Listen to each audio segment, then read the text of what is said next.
ఆయన చెప్పేటువంటి ప్రెస్ మీటింగ్లో అర్హత ఉన్నటువంటి ప్రతి ఒక్కరికి ఈ యొక్క స్కీమ్స్ అందాలా, మనం చేసేటువంటి వెల్ఫేర్ అందాలా అని చెప్పి, అది ఏ పార్టీ అయినా కూడా మీరు ఎవ్వరే కానీ, కార్యకర్తలు ఎవరే కానీ గ్రామాల్లో వాళ్ళని డినై చేసేదానికి లేదని చెప్పి ఆయన పిలుపుకు నువ్వు మాట్లాడే మాటలకు ఎక్కడైనా పొంతన ఉందా అని చెప్పి నేను అడుగుతున్నాను.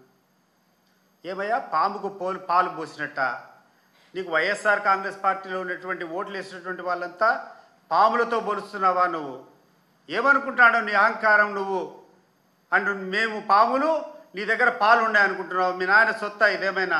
ఈ రాష్ట్రంలో ఉన్నటువంటి ఖజానా, ఈ రాష్ట్రంలో మేమందరం కట్టేటువంటి పన్ను చంద్రబాబు నాయుడు గారు నీ సొంత సొత్తు కాదు, నీ యొక్క ఆస్తి కాదు, అది నువ్వు పంచేది. ఈ రాష్ట్రంలో మేమందరం కూడా పన్ను కడుతున్నాం.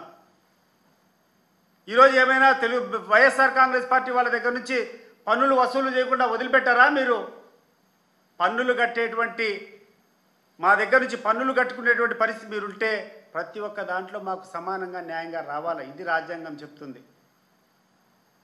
కనీస ధర్మం, రాజధర్మం కూడా నువ్వు పాటించినటువంటి వ్యక్తివి. నిన్ను వెంటనే డిస్క్వాలిఫై చేయాలా, దీని మీద మేము న్యాయ పోరాటం చేస్తామని చెప్పి ఈ సందర్భంగా తెలియజేస్తున్నాం.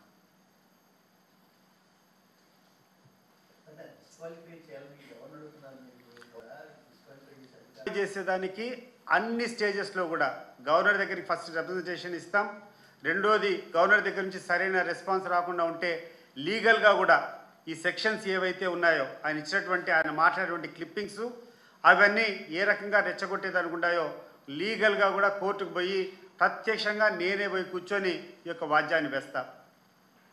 పబ్లిక్ లిటిగేషన్ కింద నేను ఒక పిటిషన్ దాఖలు కూడా చేస్తాం. మొట్టమొదటి రేపు గవర్నర్ గారికి తీసుకొని పోయి ఒక మెమరాండా ఇస్తాము, ఇటువంటి వ్యక్తిని డిస్క్వాలిఫై చేయమని చెప్పి.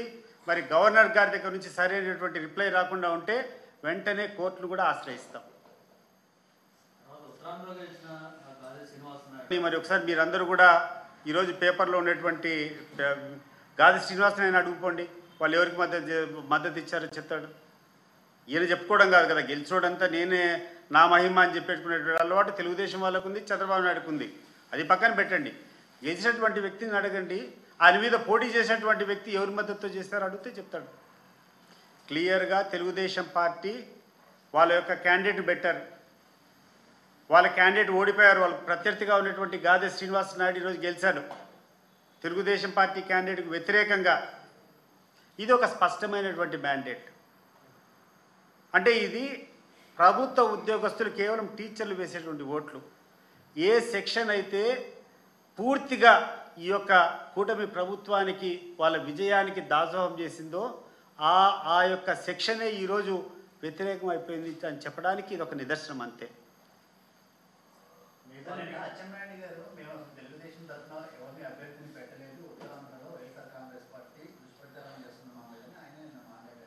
మీరు ఉత్తరాంధ్రలో పోయి కూర్చొని ఆ పేపర్ క్లిప్పింగ్ చూపించండి. వీళ్ళ లీడర్లంతా ఎవరి కోసం ప్రచారం చేశారు, వీళ్ళు ఇచ్చినటువంటి స్టేట్మెంట్లు అన్నీ కూడా చూపిస్తాం. ఈరోజు మేము ఊరికే మాట్లాడడం కాదు, వీళ్ళు ఎవరికి మద్దతు ఇచ్చినారు పత్రికాముఖంగా అన్ని క్లిప్పింగ్స్ ఉన్నాయి. దీన్ని ఈరోజు నేను వాళ్ళు మాట్లాడేదాన్ని నేను రెడీగా లేను, కానీ మీరు ఒకరోజు సమయం ఇస్తే నేను ఆ క్లిప్పింగ్స్ అన్ని తెచ్చి చూపిస్తా. వాళ్ళ యొక్క ఎమ్మెల్యేలు, వాళ్ళ యొక్క మినిస్టర్లు, వాళ్ళంతా కూడా ఎవరికి ఓట్లు వేయమని చెప్పింది, క్యాంపెయిన్ చేసింది అన్నీ కూడా చూపిస్తాం. అదే రకంగా ఇక్కడ కూడా అదే జరిగింది. ఇప్పుడు ఈ కృష్ణా గుంటూరులో ఈ యొక్క పట్టభద్రుల ఎన్నికలు జరిగింది. వాళ్ళు మా క్యాండిడేట్ కాదు, ఇంకోటి గెలిచినా కూడా మా క్యాండిడేట్ అని చెప్తే దానికి అర్థం ఏముంటుంది? ఈరోజు నేను చెప్పచ్చా రాజేంద్ర ప్రసాద్ వైసీపీ క్యాండిడేట్ అని? అంత విడ్డూరంగా ఉంటుంది. గాది శ్రీనివాసులు నాయుడు మా క్యాండిడేట్ అని చెప్పుకోవడం వాళ్ళకు ఎంత హాస్యాస్పదమో, మేము రాజేంద్ర ప్రసాద్ మావాడని చెప్తే ఎంత హాస్యాస్పదంగా ఉంటుందో అదే అంత హాస్యాస్పదంగా ఉంటుంది.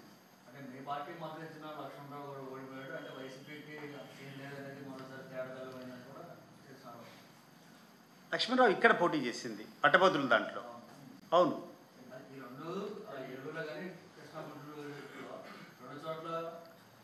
అంటే ఇప్పుడు వన్ సైడ్ ఎలక్షన్ జరిగినాయి. ఇక్కడ మా పార్టీ అభ్యర్థి పెట్టలే, ఇక్కడ అంత సీరియస్ కంటెస్ట్ లేదు.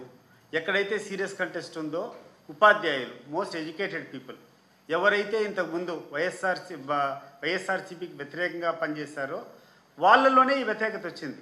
అది నేను చెప్పదలుచుకున్నా. ఇదేదో వైఎస్ఆర్సీపీ విజయం సాధించని చెప్పడంలా, కానీ ఈ యొక్క కూటమి ప్రభుత్వానికి వ్యతిరేకత మొదలైంది. మీకు పూర్తిగా సానుకూలంగా ఉన్నటువంటి వర్గాల్లోనే ఈరోజు మిమ్మల్ని ఓడగొట్టారు. ఇదిగోండి రామ్మోహన్ నాయుడు. ఉపాధ్యాయ అధ్యాపక ఆచార్యులందరికీ కూడా నా నమస్కారాలు. ఉత్తరాంధ్ర టీచర్స్ ఎమ్మెల్సీ ఎన్నిక ఈ నెల 27న జరుగుతుంది. ఈ ఎన్నికల్లో తెలుగుదేశం జనసేన బలపరిచిన ఏపీటీఎఫ్ అభ్యర్థి శ్రీ పాకలపాటి రఘువర్మ గారు నిరాడంబరులు, నిజాయితీపరులు మరియు ఉపాధ్యాయులు సంక్షేమమే ధ్యేయంగా నిరంతరం సేవలు అందిస్తున్నటువంటి వ్యక్తి. అటువంటి వ్యక్తి మళ్ళీ ఎమ్మెల్సీగా పోటీ చేస్తున్నారు. ఆనాటి అరాచక ప్రభుత్వానికి వ్యతిరేకంగా ఉద్యోగుల పక్షాన గలం వినిపించి, అలానే ఆనాటి నిరంకుశ పాలనకు కూడా ప్రజాస్వామ్య పద్ధతిలో అడ్డుకట్టు వేయాలని ఆలోచించి 2023 మార్చిలో జరిగిన ఉత్తరాంధ్ర ఎమ్మెల్సీ ఎన్నికల్లో అప్పుడు మా అభ్యర్థి డాక్టర్ వేపాడ చిరంజీవి గారికి ఏపీటీఎఫ్ సంఘం వ్యక్తిగతంగా రఘువర్మ గారు సంపూర్ణ మద్దతు ఇచ్చి మా విజయంలో ఆనాడు భాగస్వాములయ్యారు. ఉత్తమ వ్యక్తిని చట్టసభకు పంపిస్తే మన ఓటుకి కూడా సార్థకత ఉంటుంది. ప్రభుత్వం బలపరిచిన రఘువర్మ గారికి ఓటేసి గెలిపిస్తే ఆయన నేరుగా ప్రభుత్వ పెద్దలను కలిసి సమస్యలు పరిష్కరించడానికి ఆయన కూడా కృషి చేయగలరు. ప్రజాస్వామ్య ప్రభుత్వం మనది. ఖచ్చితంగా మీ సమస్యలు పరిష్కరించడానికి రఘువర్మ గారు, కేంద్ర మంత్రి, అందరం కలిసి కృషి చేస్తాం. మెంబర్ ఆఫ్ పార్లమెంట్, ఆ ప్రాంతంలో ఉన్నటువంటి మెంబర్ ఆఫ్ పార్లమెంట్ ఇచ్చింది. ఎట్లా మాట్లాడతారు వాళ్ళు? అందువల్ల ఈ నెల 27న జరగబోయే ఎమ్మెల్సీ ఎన్నికల్లో రఘువర్మ గారికి ఏనండి అంటే వీళ్ళకి అదొక అలవాటు. ఈ తెలుగుదేశం పార్టీ వాళ్లకు అదొక అలవాటు అయిపోయింది. చంద్రబాబు నాయుడు గారు ఎంత దారుణమైనటువంటి వ్యక్తి అంటే,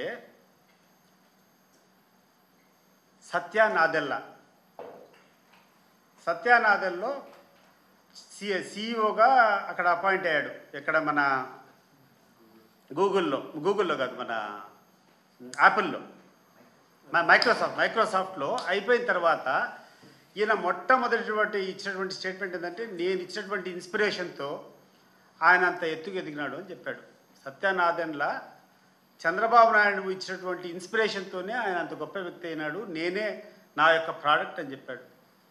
కానీ విచారించదగ్గ విషయం ఏంటంటే, చంద్రబాబు నాయుడు ముఖ్యమంత్రి కాకముందే ఆయన గ్రాడ్యుయేషన్ అయిపోయి ఆయన అమెరికాలో పోయి స్థిరపడినాడు. అమెరికాలో ఉద్యోగం చేస్తున్నాడు అప్పటికే. సరే, ఆయన అలవాటు అది.